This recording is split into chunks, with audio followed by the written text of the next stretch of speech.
Let me see. Wow.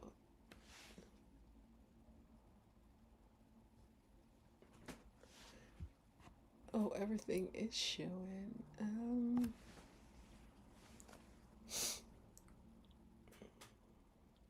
Let me go into my YouTube studio. Let me go into YouTube.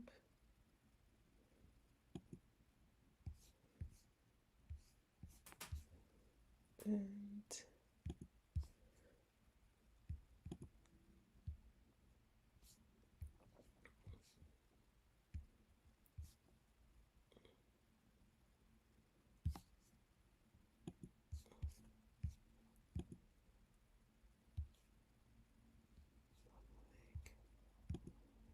it's on.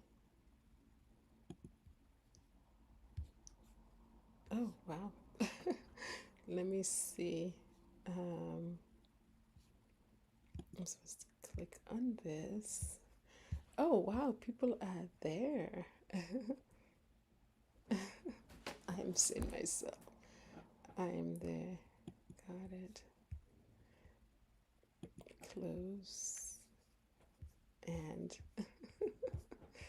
let me pop out the chat. Pop out chat. Oh, I can't believe it. I was able to do this.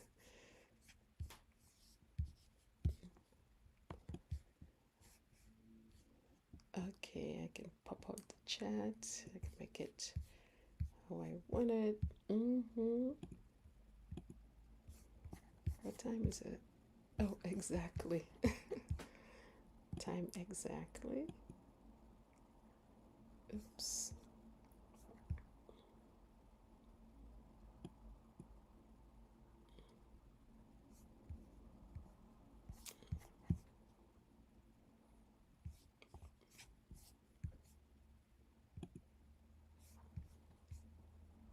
Hello, everyone. Let me put Harry's picture over here. It's Harry's day. Oh my goodness.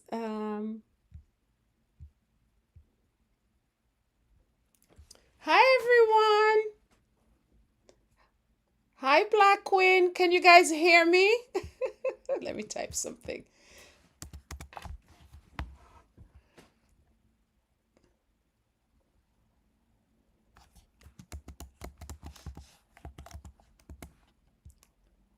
Hi, everyone.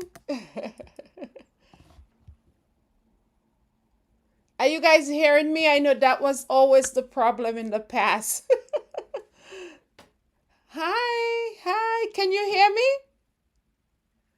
Give me a thumbs up if you guys are hearing me. Hi.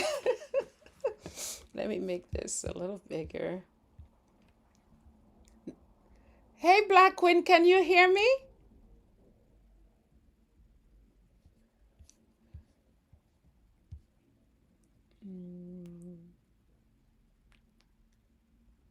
Oh, thank you. Seems like people are hearing me, which is good. Oh, I'm so happy. I am so happy that this is working. Oh my goodness. I guess when it's time for things to happen, it just happens when it's time. Okay, so I've put up the chat.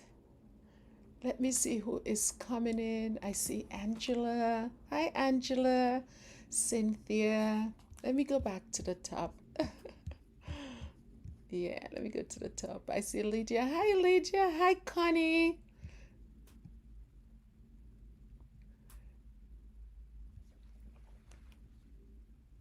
Let me make this a little bigger. Yeah, so I could see.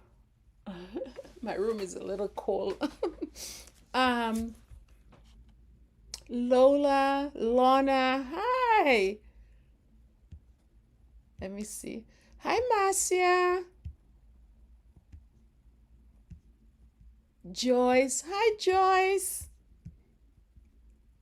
Sharon. Hello, Sharon. Hi, Angela. Hello, Emma.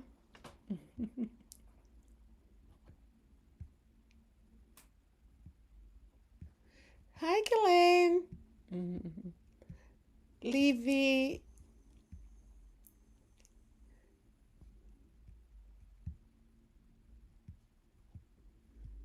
Sharon.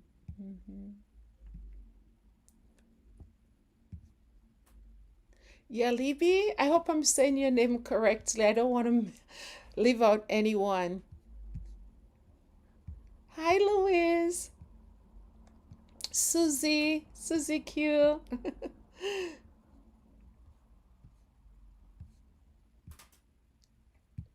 Black Pearl. Rosalind. Hello, everyone. And I'm assuming everybody's hearing me. I guess you know something in life. When things are ready to work and when it's the right time, I guess that's when everything is going to fall into place at the end of the day because I have been trying so hard to do these lives and I I didn't put a lot of effort into this one.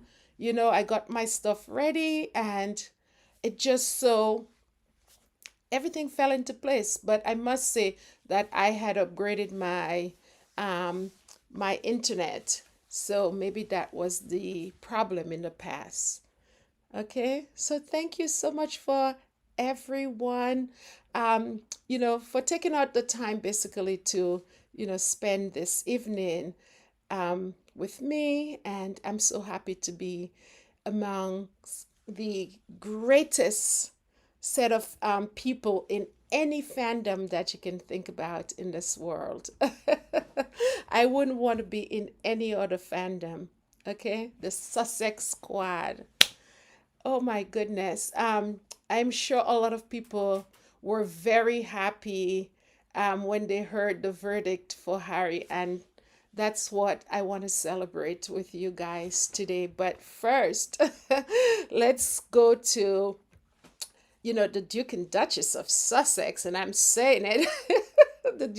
the Duke and Duchess of Sussex, Christmas card. And I know not everybody, everybody in the fandom. I know not every one of you guys celebrate Christmas, but um, if you are, if you do celebrate Christmas, um, you know, I want to wish you a happy Christmas in advance. And if you do not, I want to wish you happy holidays. So let me put up the our beautiful, and I'm going to move myself out of the way, our beautiful Christmas card from Meghan and Harry. Isn't that beautiful? I have so much memory of this from the Invictus Games. I think that was one of Meghan's most beautiful outfit that she has worn since moving over here in the United States. How many people agree with me? Let me see what people are saying.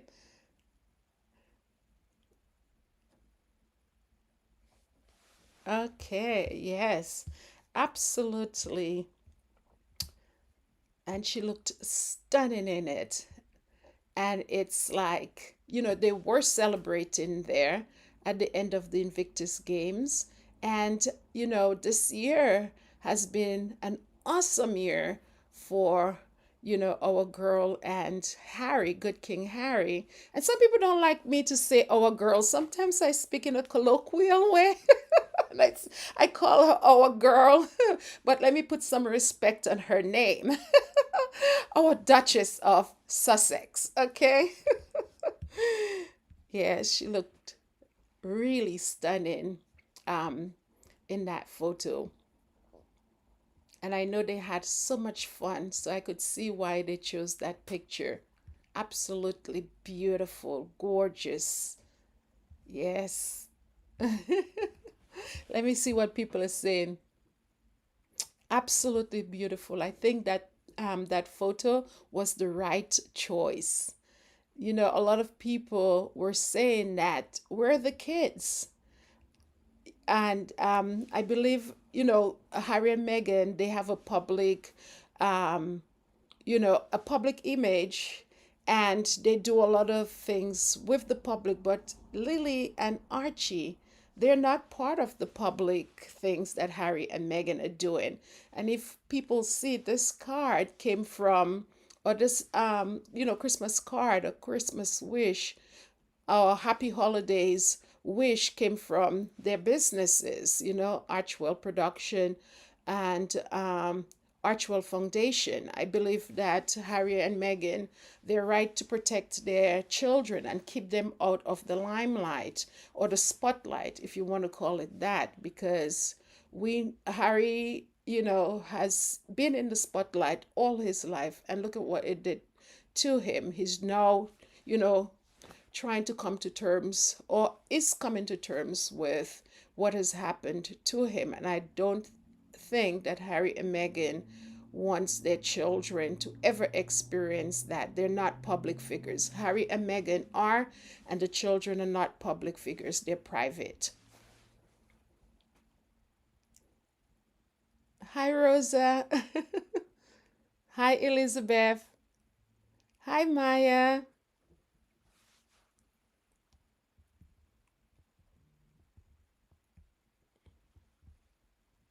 What do you guys think? That was a right move on Harry. We don't have to be like anybody else, right? Okay. Harry and Meghan, they don't have to be like everybody else. Okay. They're their own people, and they're protecting their children. What do you guys think?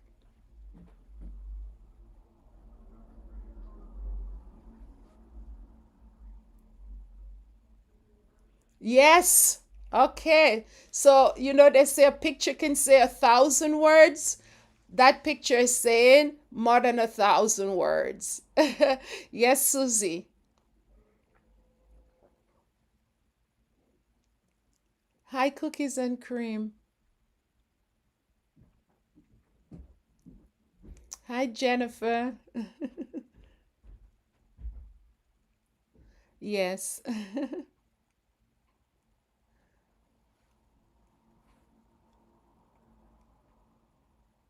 absolutely.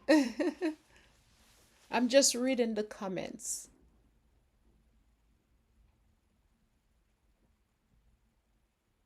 Yes, Veronica, sure. They should protect their children. Their babies have, they should not be in they're not public figures. So, Harry and Meghan are out there. So, you know, that's who should be on their Christmas card, a holiday card, not Archie and Lily. Absolutely. I think what people wanted was to see Archie and Lily, for them to criticize Archie and Lily. But, I don't want to be petty about things, because I don't know why they want to see Archie and Lily when they say, that Harry and Meghan doesn't have any kids. So why do they want to see the kids? I don't know. It's so, these people are such a contradiction. It's not funny. Absolutely, Sharon. They're protecting their children. They're not public figures.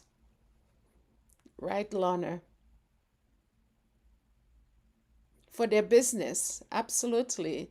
The Christmas or the holiday card is for their business. Okay, Archwell Production and Archwell Foundation.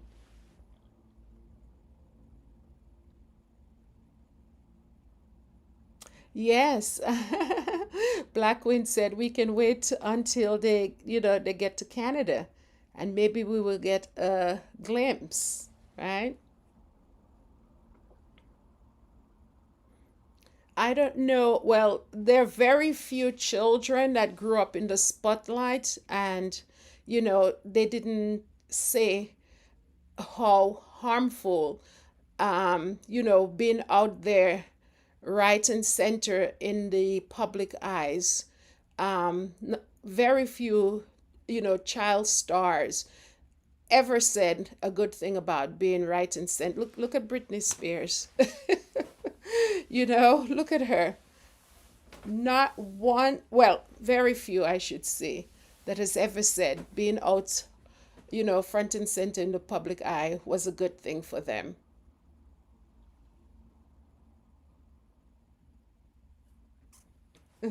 Oh, yes, that's my background. I've become so fresh. Somebody said they love the purple waves. Yes, I've become so fresh. I'm even putting a background, right? I've definitely come a long way. Couldn't even put up a show. Now I'm putting up backgrounds.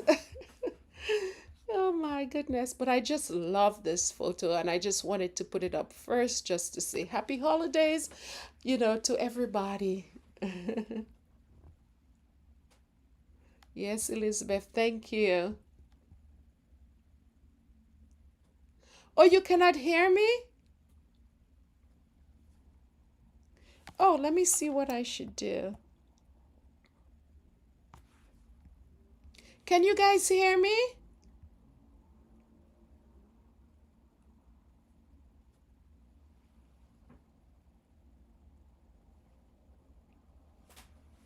Yes. So, oh my goodness, let me just go into let me just put up this photo here of Harry because I am telling you, I got the news yesterday. I was so tired the night Thursday night. I was so tired and I let me put up Harry's picture before I start talking. Let me put that picture up. Mm,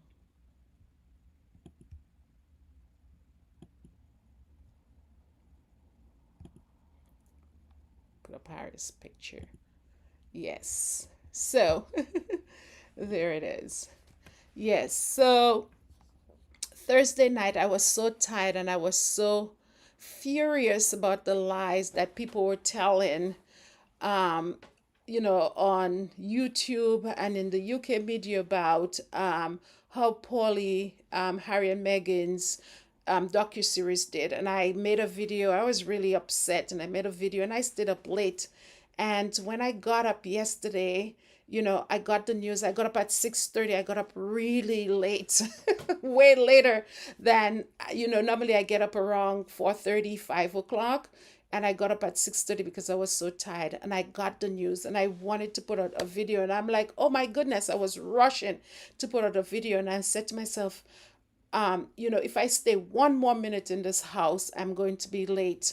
And I was just driving down to work because I had to drive so I could have gotten there on time. And I put up my music and I was just celebrating and just giving praise and glory, to God because that win is such a huge win.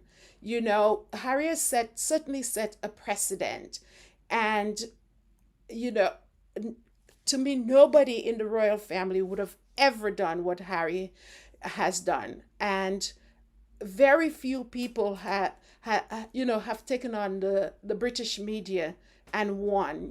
Most times people tend to settle, and Harry decided to go all the way with his case and exposed or made the British media, particularly the Mirror Group, accountable for their action, and and let it not be in a situation where they're not being held accountable in the sense that in the past where they have just settled cases and not um, you know taken the route of we did it and that's the reason why we're paying out. Here they're paying out and the judge has actually said that they did it. So this is our good King Harry, and I am so proud of him. His mom would be so proud of him. That is bravery. That is, it's just everything. And I'm just so proud of, I'm proud of him. And I know if he had stayed in England and he was with somebody else other than Megan, that would have never happened. And, the woman that he has by his side, which is Megan, is he could not have chosen a better woman, to be by his side. And he's always said it. Megan helped him to get out of, that trap that is the royal family.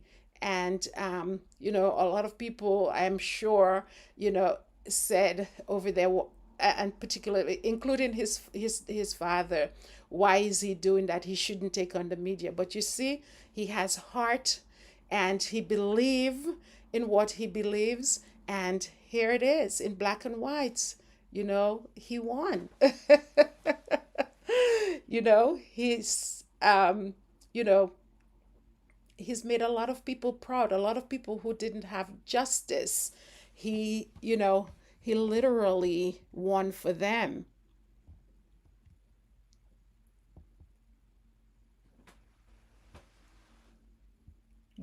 Somebody said something. Black Queen is saying, is that even let me see what she's saying here.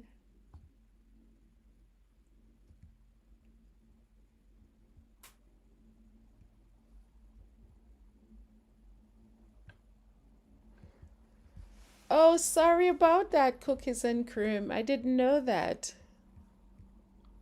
I know the holidays are really hard on people, especially, you know, when, they've lost someone, and, when they look across the dinner table, that person who's always been there, or even in preparation itself, you know, things that they used to do in preparation for the holidays, and, with that particular person, and that particular person is not there. It's really hard on a lot of people. The holidays are, it's a wonderful time, but at the same time, it's hard for a lot of people. Sorry about that. My condolences to you, um, cookies and cream.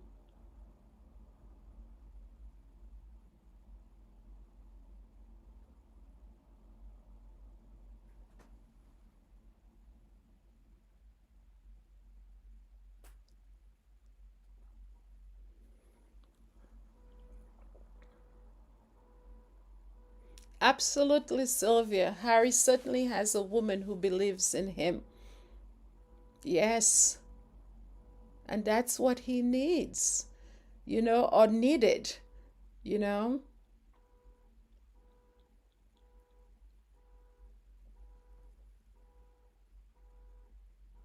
Hi, Anne.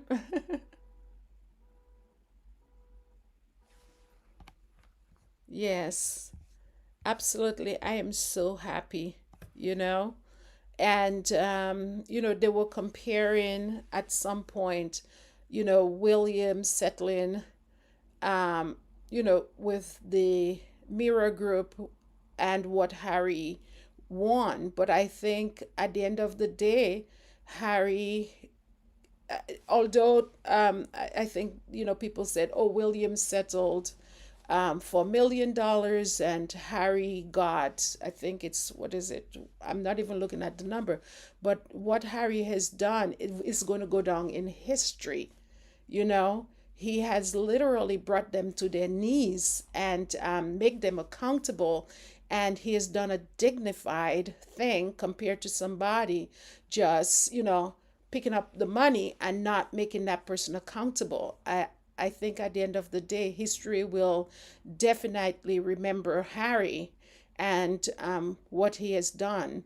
And the fact that very few people have taken on the British media and won, Harry's definitely going to go down in the history books.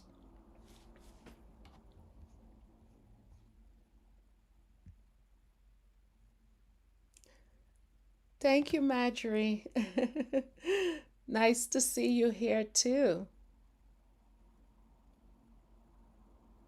Oh, so are they going after Tyler's family? These people are absolutely despicable.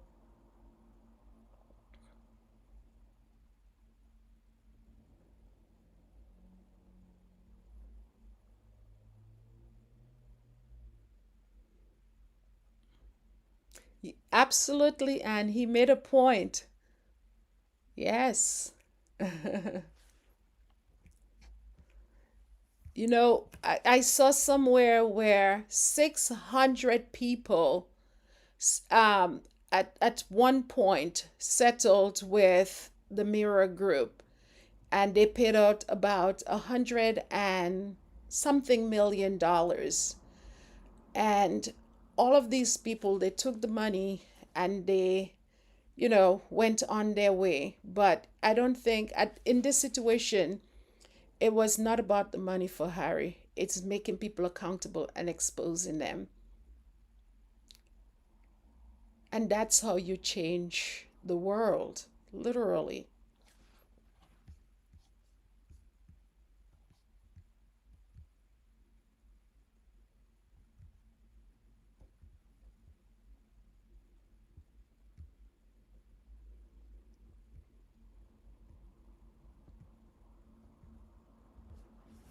Yes.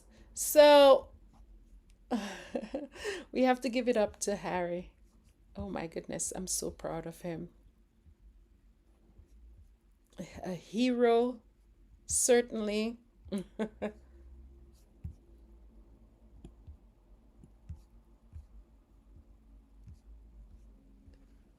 me see.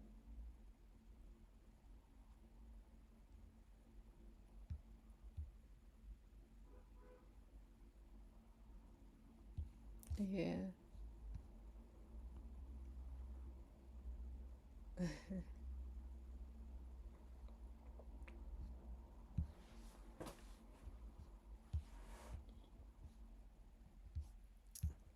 Okay. So I'm going to move on to the interview that Megan conducted with Miss and Harriman. I want to show it to you guys. I don't know if you guys have seen it, but I figure we can watch it together.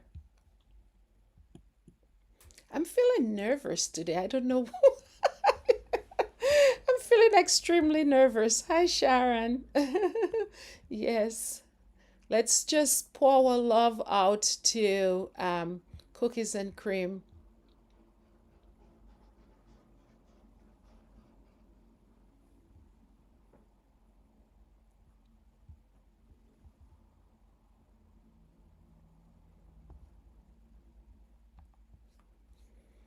Yeah.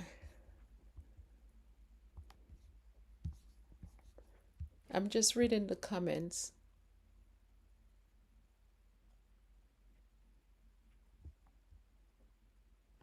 Hi, Prudence. Okay, so let me move on. Let me see what is the next thing. Yes. And by the way, Harry is not done. I'm not talking about the other court cases, but Harry looks like he's saying these people who conducted those espionage, they need to be jailed. At least that's what he's saying in the statement that was released after the judgment. Let me put it up.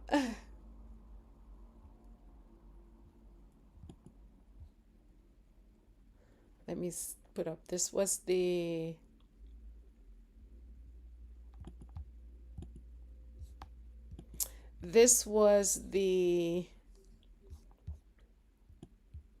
this it's a long statement. Let me take my picture from there and move it out a little. Yes, it was a long statement, but the part that I singled out was this part. Let me pull it out. Mm,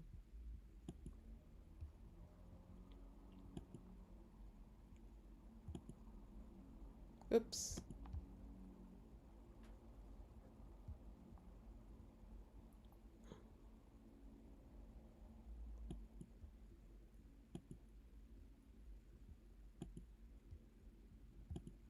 Yes. So I singled out this one, this part here, because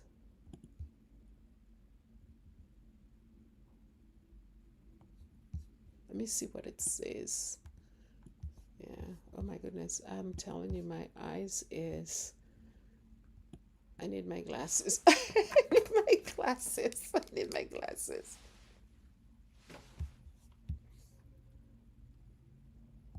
I need my glasses.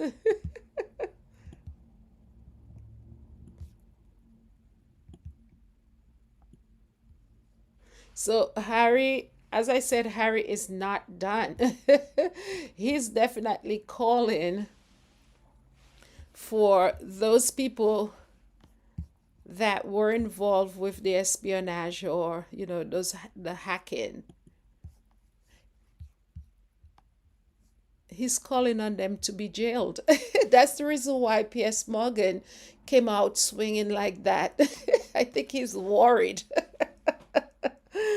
Okay, so he said here, I respectfully call upon the authorities, the financial regulator, the stock market, who were deliberately deceived by Mirror Group, and indeed the Metropolitan Police and prosecuting authorities to do their duty for the British public and to investigate, bringing charges against the company and those who have broken the law. So Harry is not done. Harry wants to see justice all the way.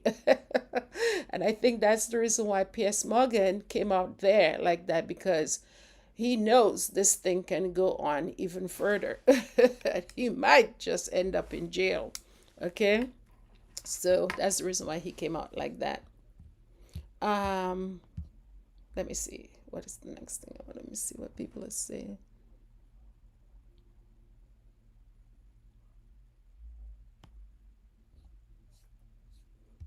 I know. It is so nice to see how the Sussex squad rallies around each other. Look at that. All that love going out to Cookies and Cream. Hmm.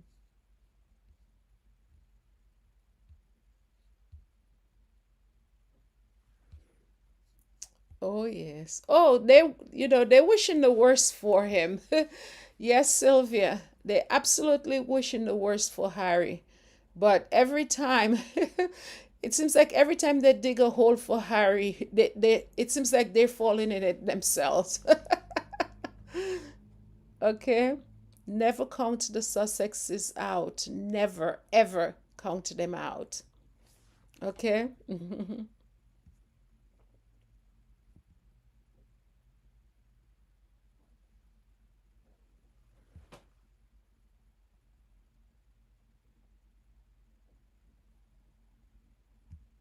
Yeah. Oh, yes. Yes, Elizabeth. William settled in secret. He's a coward. Absolute coward. And he really thought that was going to be kept under wraps, right?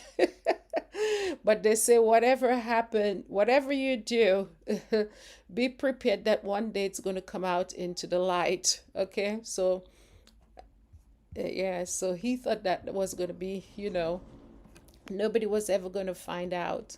But eventually, it all came out. And I don't understand why people are beating up on Harry for speaking his truth. I don't get it. Those are things that matters to him, and he's speaking up against them, and I don't know why people are so bothered by all of that. It's so confusing to me.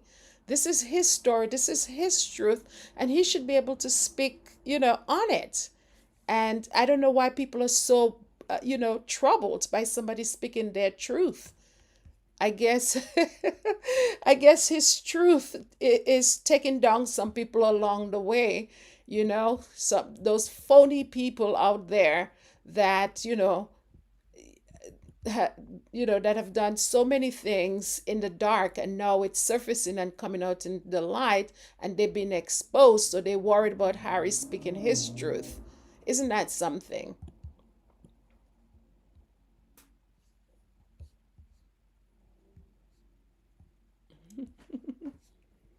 Okay, so what I want to put out is I want to show Megan's interview with Miss Anne. It was really, really nice. And you know what I was so proud about here? Three colored people having a conversation, and Miss Anne just blew me away. And, David as well. And I'm telling you, I have to take note of Miss Anne a little more. I'm not so much on Twitter anymore, but I really have to start. And by the way, after watching, I watched the short film first on Netflix, and after watching it, I listened to the interview, but it was really powerful. I feel like Misan has a huge story to tell, and I'm looking forward to more of his work for sure. It was really, really powerful. How many people in here saw the film?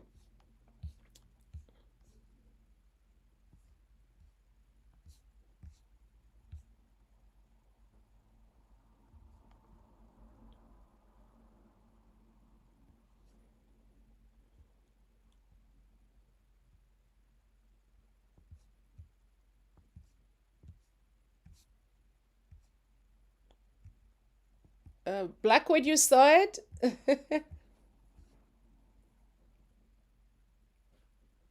Yes, it was really powerful. It's short. It's worth taking a look. Definitely. It was really, really good. So let me go ahead and put on, I'm gonna put,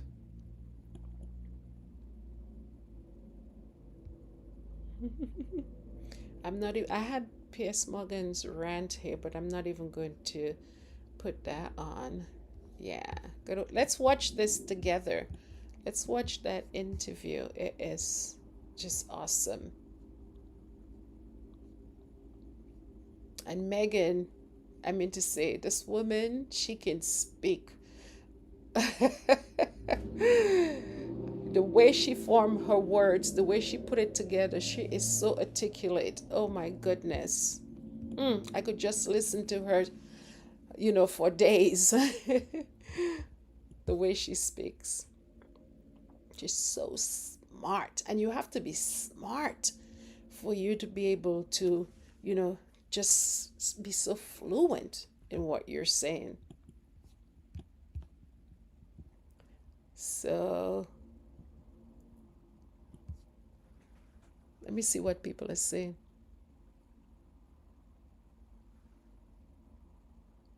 Yes, he's certainly himself with Megan.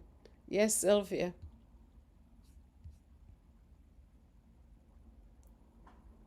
I know he was. Oh my goodness, I know he was. I think he's worried. Somebody said Piers was squealing like a pig.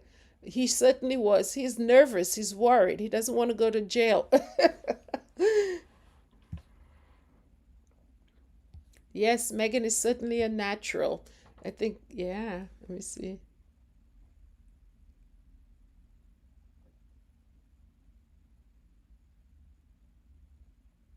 Yes. Yes, Black Queen. I could listen to Megan for days. And that is what is bothering a lot of people. you know, she certainly no mumbles. She certainly knows what she's saying. She's not trying to figure out where her words are. she, the words are in here. The words are here. It's not on a card, it's not on a teleprompter. It's right here. Oh my goodness, let me stop.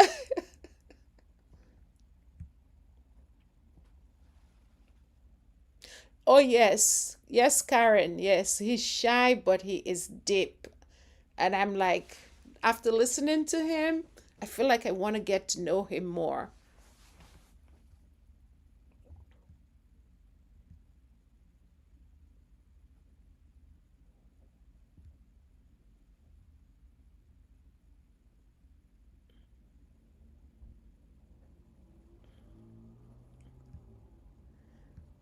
me see. I'm trying. Let me read this. I can't see what people are saying.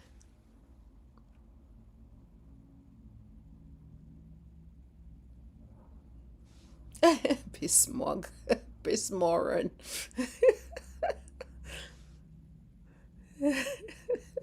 Black Queen is so funny. She said, Piss Morgan is squealing like a hacker jacker. Oh, where you get this one here from? Black Queen. I never. Jesus Christ. Black Queen. Where you get this one there from? Hacker jacker. I never heard that one. Oh my goodness, you guys are cracking me up. Oh, yes. Well, you know something? Somebody said here, um, I think is Luthera, said she loved how Megan's friends protect her and give her kudos because Megan is genuine. You know, she's genuine, and the people and them who knows her definitely knows what people are saying out there is not the Megan that they know. Okay? And that's the reason why they're supporting her. I know they wouldn't just come out there and, support her if what these people were saying was true. But she really is a genuine person, and I haven't heard anybody who has met Megan said any negative thing about her. They always praise her.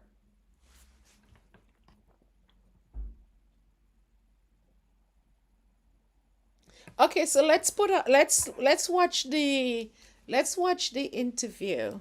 It was just awesome. It was so powerful, and I felt so proud. I cannot tell you how proud I felt listening to these three articulate people, and they were speaking in such a deep way.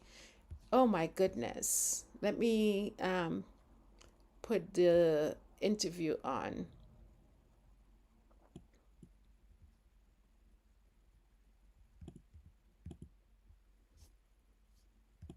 I'm gonna remove myself from here.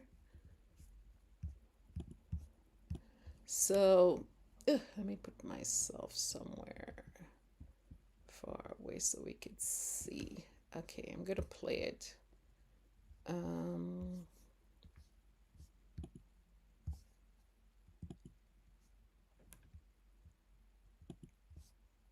Thank you guys for coming tonight. This is very special. And I think we should probably caveat that with Miss Anna and I have been friends for a very long time. How long is it now? Over a decade, maybe? Yeah. Over a decade. And he's always had an incredible eye for art and quotes that can move people and anything that's really evocative. And that was before the world is in the state that it is. And I think it's compelling for me to be able to witness your journey and to make this choice as a first time director. Let's just start with that. Why this project and why now? When COVID hit, my second daughter was born just before lockdown started, and the whole process. Then George Floyd was killed, and I had this moment of deep retrospection, recognizing that I'm not okay. And I think a lot of the traumas of the little boy that's still trying to shake hands in this man's body came out in the summer of 2020. And when the opportunity came to go into the moving image, I felt that I had to be honest and start wearing all of our vulnerability with pride and honesty in a film that hopefully could accompany you in recognizing that it's okay not to be okay. Did you find the same thing, David, when you saw this project and connected with Miss Anne on it? Well, the way in which we first met was interesting. It was during COVID. I am on social media. I'm not a big fan of social media, and I never check my DMs. But on this good day, on this good day, I did, and there was a message from this man, Miss Anne Harriman, whose photographs I had scene capturing the Black Lives Matter movement as it was unfolding in the wake of the murder of George Floyd. And I was so compelled by his images before he had reached out to me. I felt each of them was telling the story of this thing that was unfolding. You know, those of us who marched, those of us who were at home, those of us who were dealing with the trauma of COVID, those of us who had lost people. There was so much emotion roiling in everyone. And so any image that he captured had a profound effect on me. And then he reached out to me and said, look, I'm looking to make movies, and I'm a fan of yours, and would you be interested in having a conversation? And it was a no-brainer for me, not least because he's also British Nigerian, as I am. So he kind of had me at that. But as we started to talk, it was, he's such a deep thinker, and that really caught my attention. And then when he talked about the subject matter that he wanted to explore, I was like, oh, no, that, whoa. I mean, like, we are in the middle of the worst time in human history. Why the hell would you go near that? But I had recently lost my father. 3 years before that, I had lost my mom as well. And my mom had a brain aneurysm and was in a vegetative state for 3 years, and before she then passed away. So it was a really protracted goodbye, and not a very healthy grief process. Also because I was the eldest of 3 sons, and so I was there kind of looking after my dad and my brothers, and I just hadn't done a good job of it. And then my dad, who had cancer, died, and it was healthier because it was more orthodox, I guess, in a sense. So I was in very close proximity to the odd nature of grief and how it just has so many different ways of creeping up on you.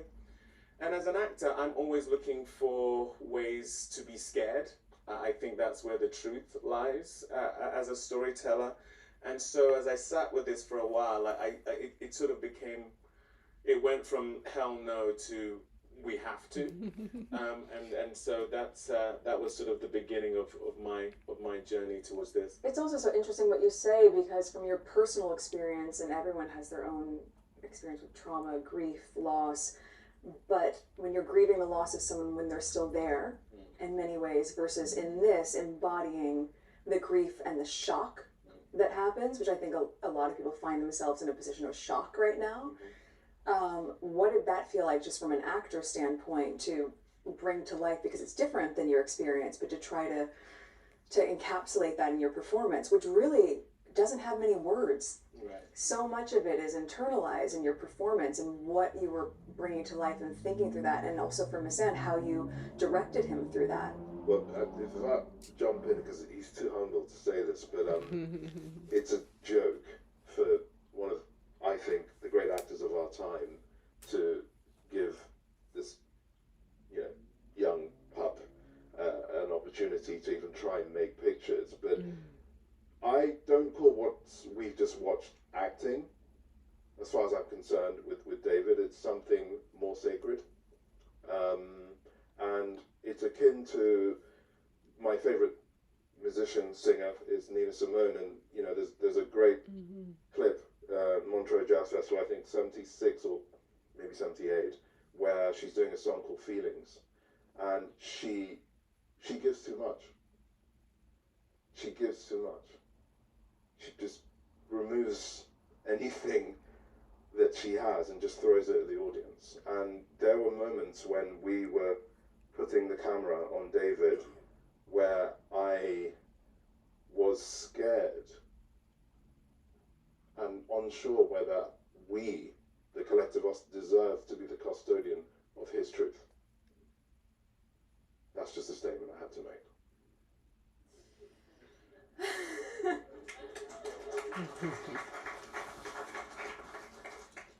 Well, for me, the job of an actor, I can say this because I know I'm in a room with people who this won't sound too conceited.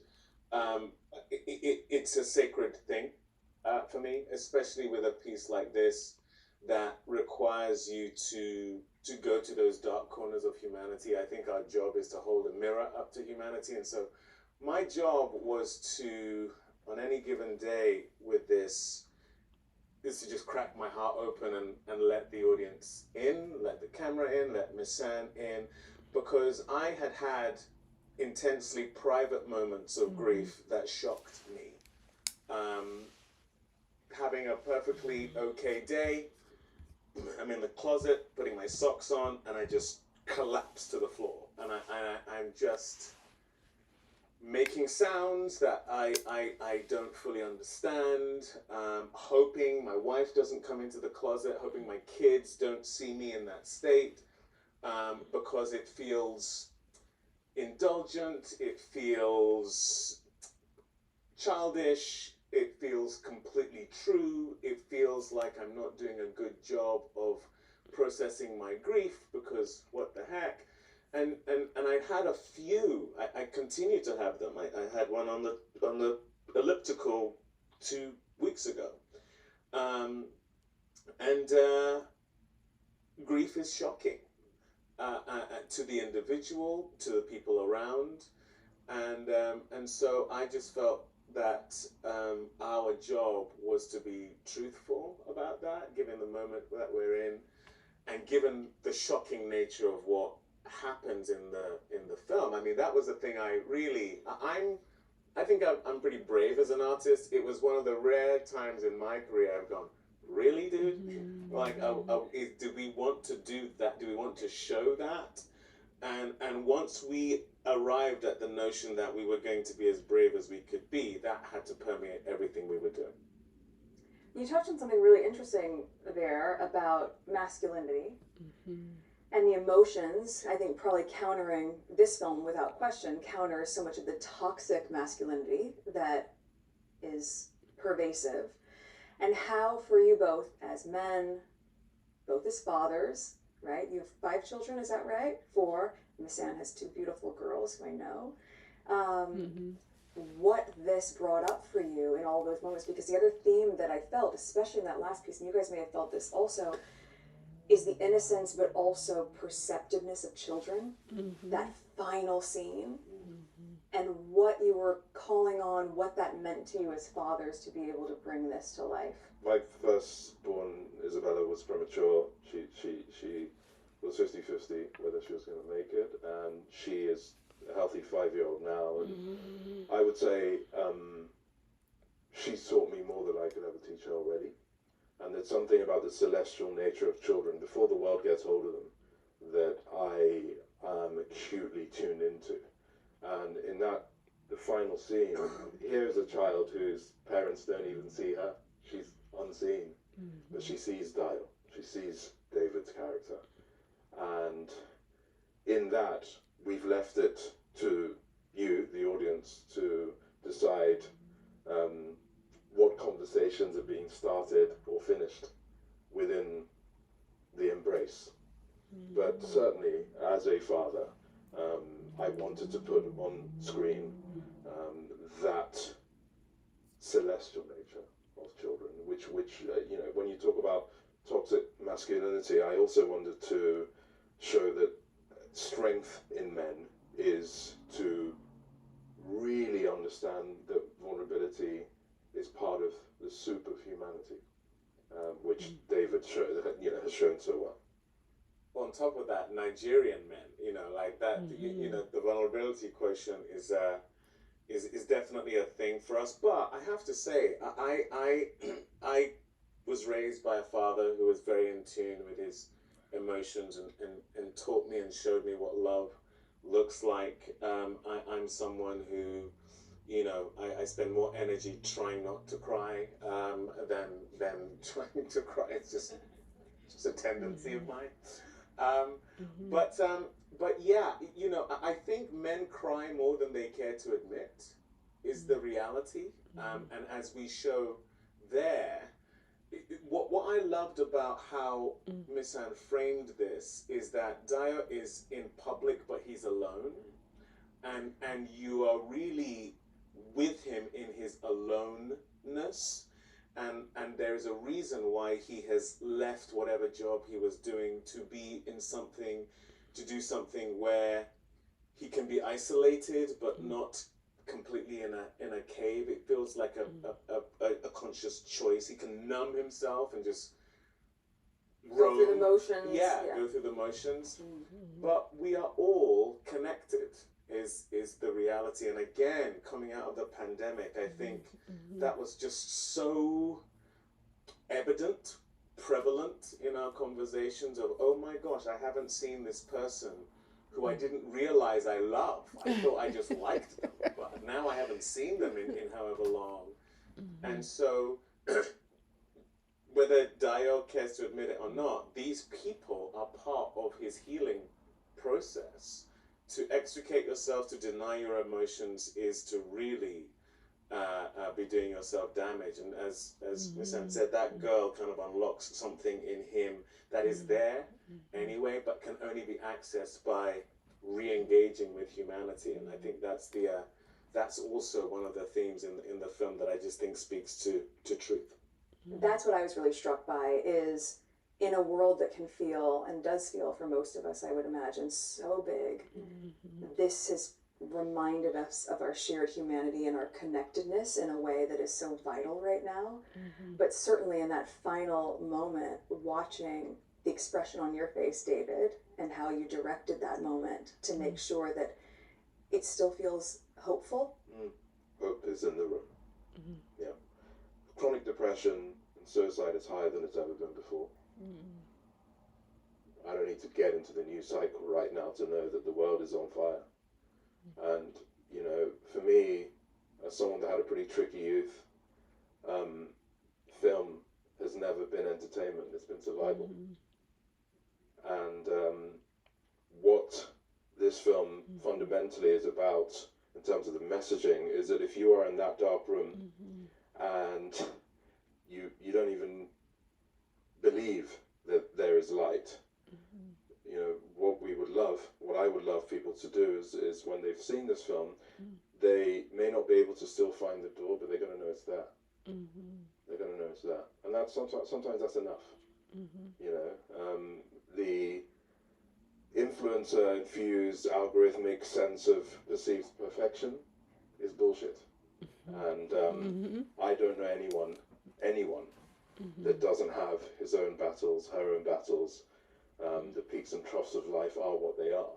And I think we need to just recognize that with our fellow neighbors and acquaintances and Uber drivers and people that we sometimes fleetingly not think about who they are, what their story is.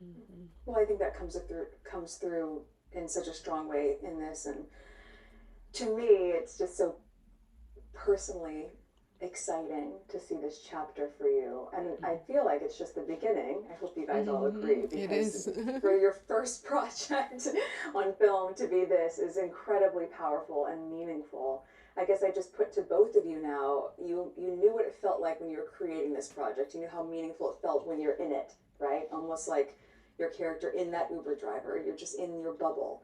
But now as you're able to share it with the strike over, what has the reception been like? How do you feel? What do you want to see come from this? And what do you want to continue to do, Miss Anne? This is great. Well, I mean, all of your wonderful friends, who are all sort of icons, have had amazing responses. You know, no need to do any name dropping, but lots of amazing people have seen this and have spoken to the truth of it. But it's when you get students, you know, Netflix has 230 million subscribers. This was dropped globally, and we're getting people in Nicaragua, in Japan, in Lagos, in Accra, write long notes about, you know, some people feel saved by this, you know, And yes, seen by it. seen, saved, and Yeah. and able to recognize that maybe they do have a point of view. Maybe their little story matters just as much as all the things that,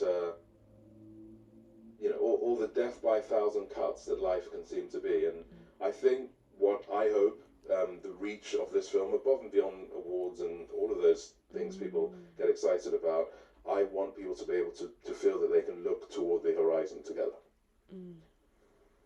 I'm just very proud of him. I mean, it's nonsensical that this is your first movie.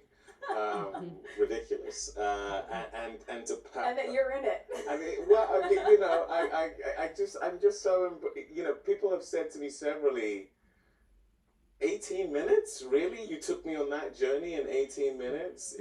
That's a rare gift. I mean, you've set yourself a high bar, I'm sorry to say, in terms of whatever you go on to do. But look, I'm very gratified and pleased that what I saw in those photographs, what he was capturing, is also what this is. You just have an eye for humanity. I think that's because you are a really dense, far, wide, deep ball of humanity yourself.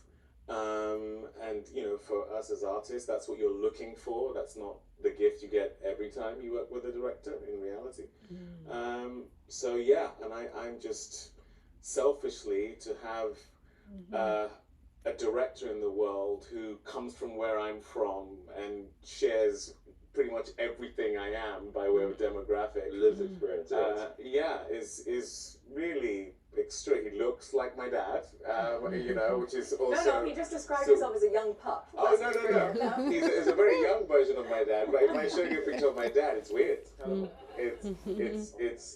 It's really weird. So no, there is a connection here which I hugely value. But I'm just desperately proud of him. And look, we are all looking to do things that have substance, and to be able to say that is a great thing. So thank you, Mr. I mean, there are two quotes. As a photographer, obviously I love Robert Frank, and there's a great quote by him. There's, you know, the eye should learn to listen before it looks. And you know, I was a kid that would give talks about the lighting and Barry Lyndon as a 9-year-old. You know, just that's just me, right? It just I kind of like the movies. And then the other quote is by Rumi, and you know, raise your words, not your voice. It is rain that grows flowers, not thunder. And I think I'm trying to infuse that into the kind of stories. I don't think I'm going to be doing a comedy anytime soon. I'm not sure that's for me, but I'm holding on to this man's leg, and you know, learning from him and from you, Meg, and hopefully people will allow me to tell some of the stories I feel the world needs. Well, we are grateful that you did this, that you're a part of it, that you produced it as well, and just thank you to both of you for being here tonight, and Miss Anne for sharing this piece of work with the world and with all of us and our sweet community here. Sorry for traumatizing you all. No, thank you. You're clapping. No.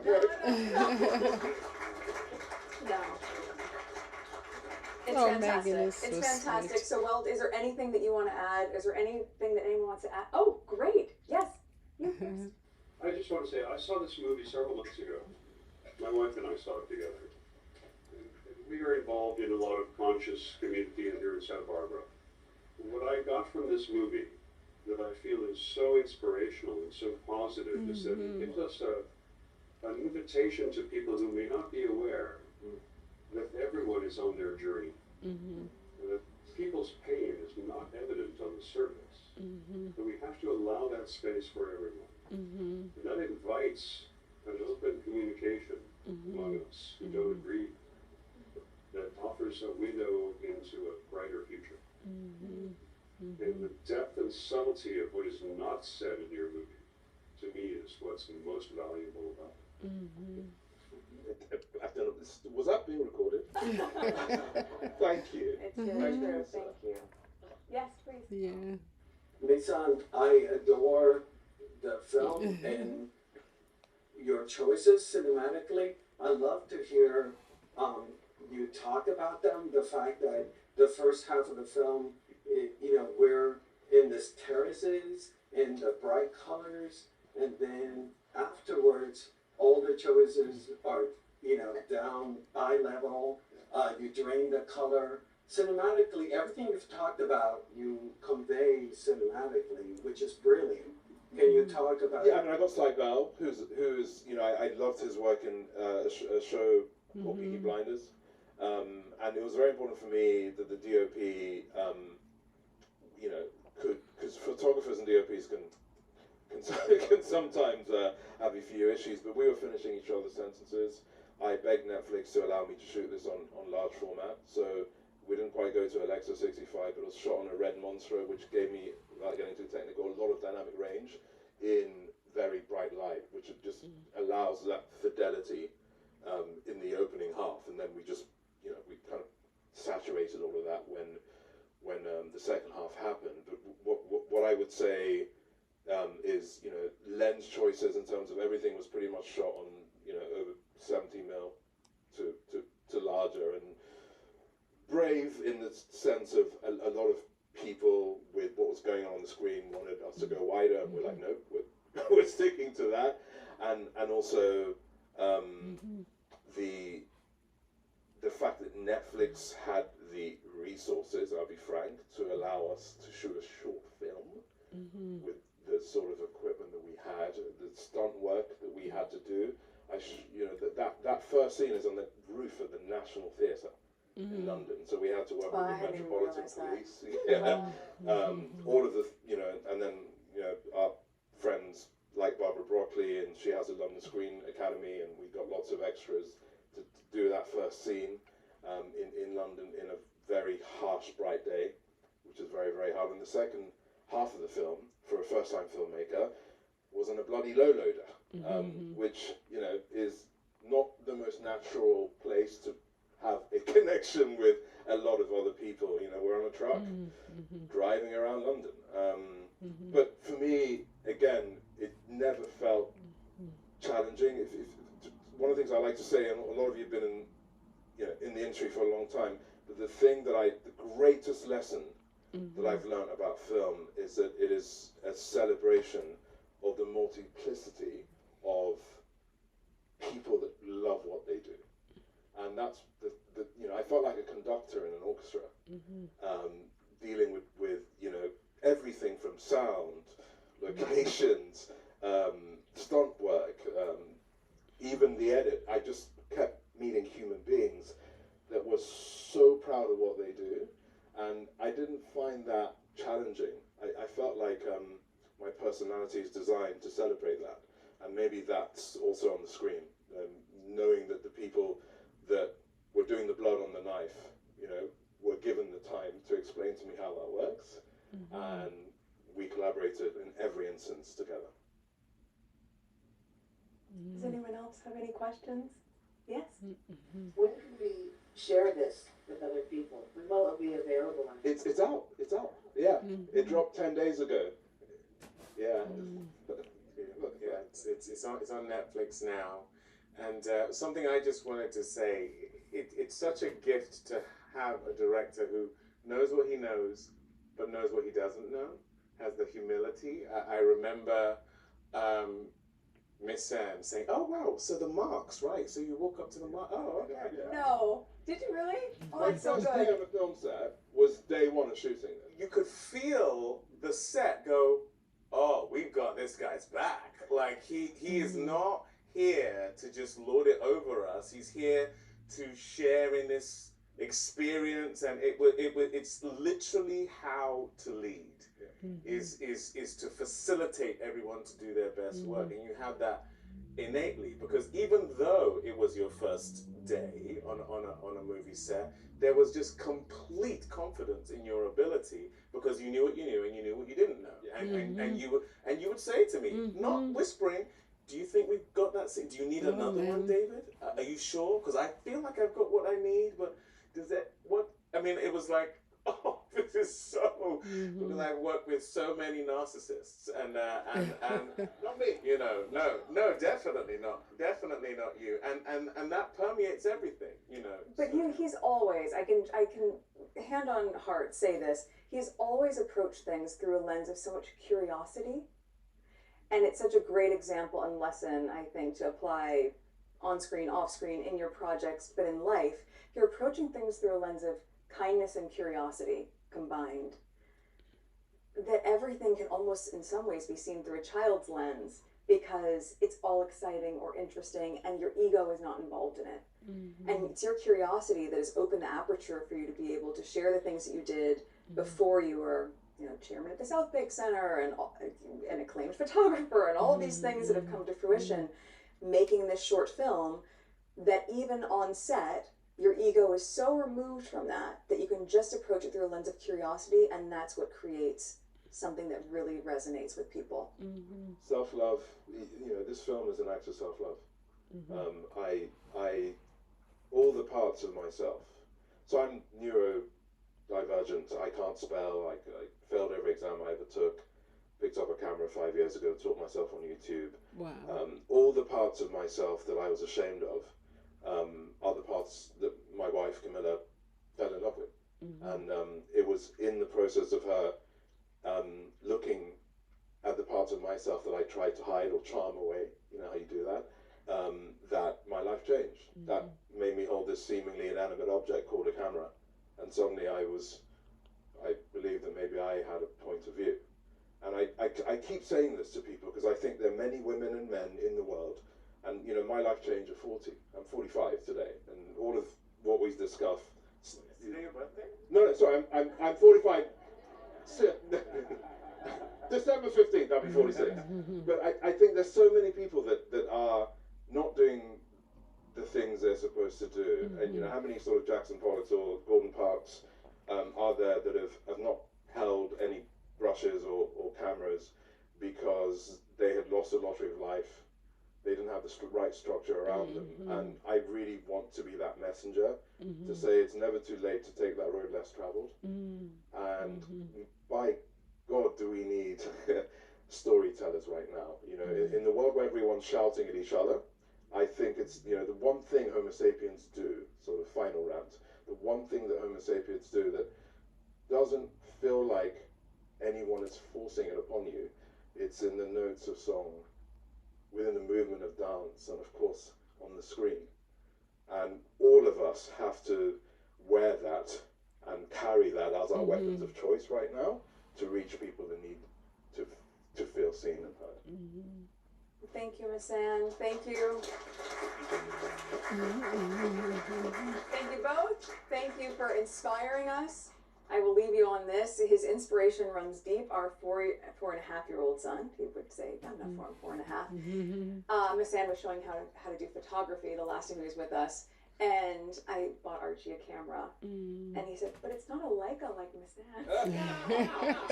You are not getting a Leica. Not even for Christmas, exactly. So thank you for the inspiration across the board. And thank you all for being here tonight. Oh, yes, so please. Sorry, yes.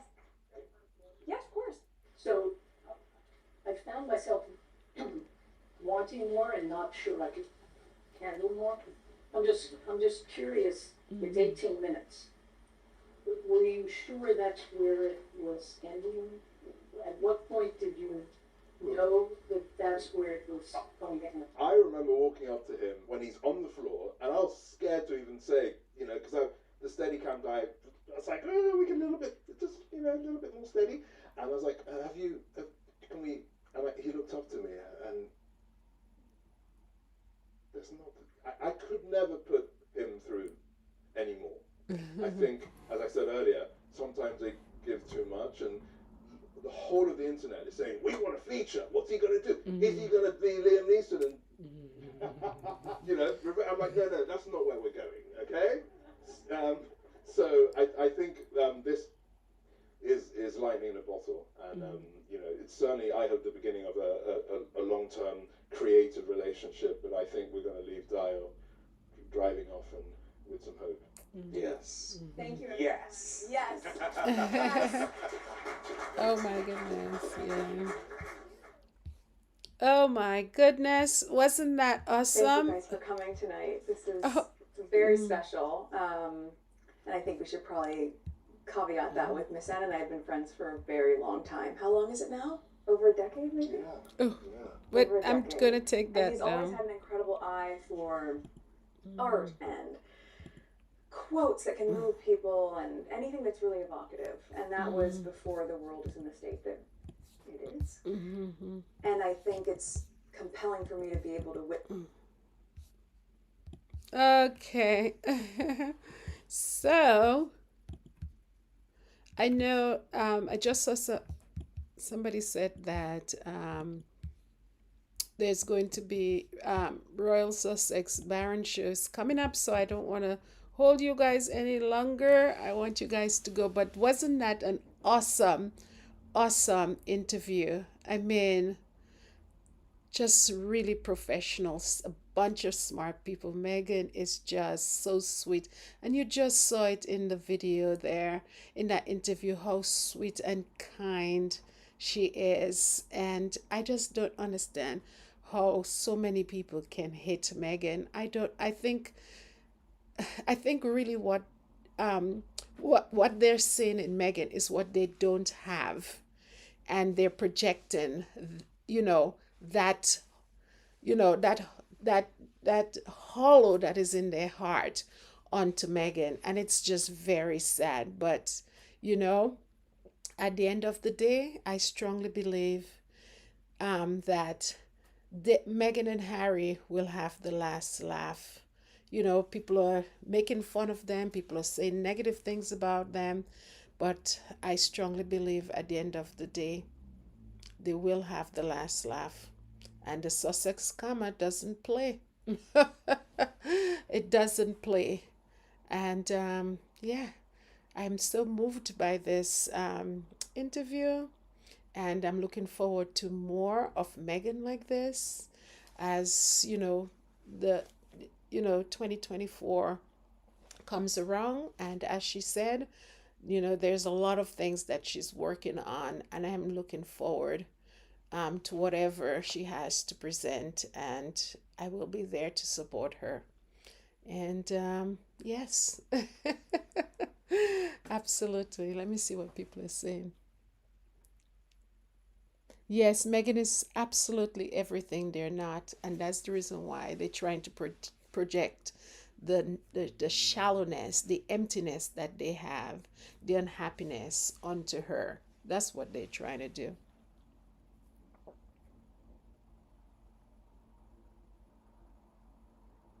Yes, absolutely, Luther. Yes, you're welcome.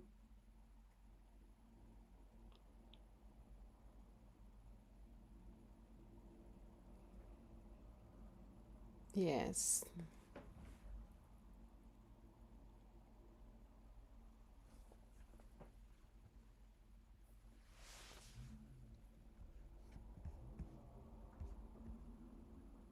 Thank you, Cookies and Cream. My heart goes out to you. I'll definitely keep you in my prayers, and everybody, anybody that is going through, some difficult times, especially during the holiday, um, I'm definitely gonna keep you in my prayer. And yes. So, anyways, I don't want to keep you guys any longer. Could you believe I finally got to do a show? And by the way, thank you. I see Black Queen, gave me a super thanks. Thank you to all of those that supported the channel. And just by you being there or here at this time is just a blessing to me.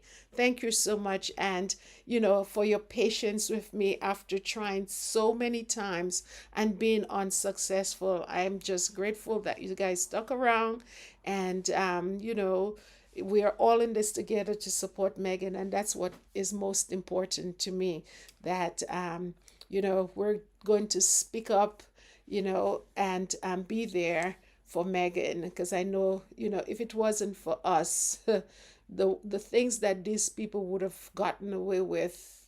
I'm just happy that we're here as a force to to sort of combat the negative, or the negativity, and to pretty much set the record straight when these people come out with all the bunch of lies that they're telling. And yeah, it's just my pleasure, and I'm thinking it's the same thing for you guys as well, to defend the Sussexes. Yes. Guys, take care. I was a little nervous. Hopefully I'll be better next time. Oh God, when you have failed so many times and you finally have a breakthrough, you know. And as Miss Ann said there in the interview, the thing about it is that whatever you know, you know, but it's important to also vocalize what you don't know. And you guys have heard, you guys, I think you guys at this point are tired of me and all my attempts. And I'm happy I wasn't able to fail you guys this time or fail myself. So thank you for being here and giving me a chance. I appreciate it. So take care. Go ahead and watch Baron. Tell Baron I said hello. And guys, my life has been so hectic. You guys don't know. I come in here and I put a good a positive foot forward, but it has been hard in terms of my schedule and all of them, my kids and everything, but I'm holding on, and I'm always going to have a smile on my face, because when I think I have it bad, somebody else have it worse. Look at Cookies and Cream here, having somebody that's near and dear to her heart, not being here with her, right now. And so, we just have to count our blessings, name them one by one. And at the end of the day, thank God for everything that we have and everything that we don't have, and just give Him the glory. Okay, so take care. Bye. See you guys next time. Okay, I hope this was, it's the beginning. Literally, my house is a little cold. I have to fix my heater. Okay, then take care. Thank you, Beverly. Thank you, Rosalind. Thank you, Prudence. Thank you, Vinny. Thank you, Sylvia. Thank you, Antoinette, Wanda, Emerald, Val, Patricia. Thank you so much. Thank you, Claire, for stopping by. I appreciate it. Thank you, Joyce. Thank you, Black Queen. Thank you, Lydia, for being there for me. I appreciate you guys. Thanks for moderating.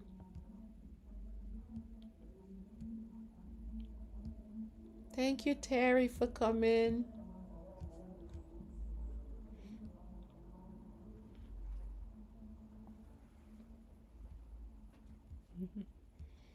Okay.